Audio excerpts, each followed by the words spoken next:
Good morning and welcome back to my channel, or if you're new, welcome. My name is Megan and today we are going to be making avocado and leek dip out of this cookbook. It's pretty easy or sometimes basic, and then I'll kind of just add on to the recipes that I find in here. This one, it's Saturday morning. We're having family dinner tomorrow night on Sunday and we're having tacos. And I don't feel like making guacamole. I decided to make something a little bit different, and so I decided to try and make this avocado and leek dip.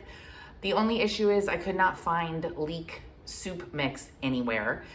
So I'm going to be using Lipton onion soup mix, and I will leave the recipe as it's found in the cookbook in the description box below. But it's pretty easy. It looks like it's gonna take maybe 5 minutes to make.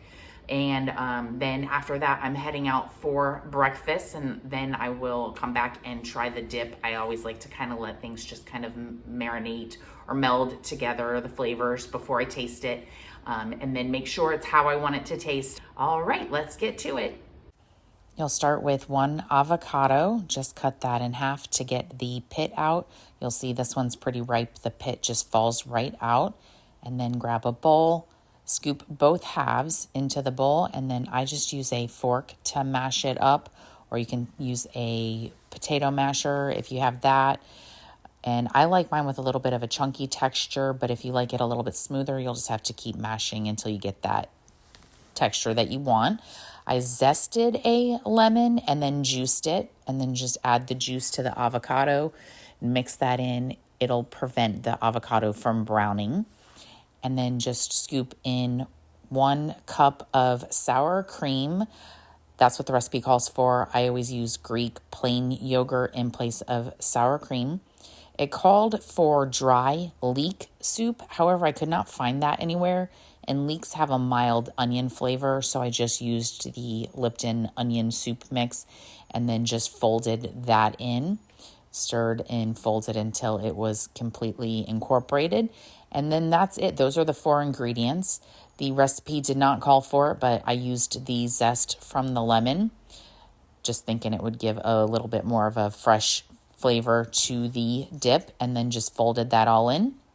And the taste test, I used a seed cracker, and this tastes sort of like guacamole, and it was delicious.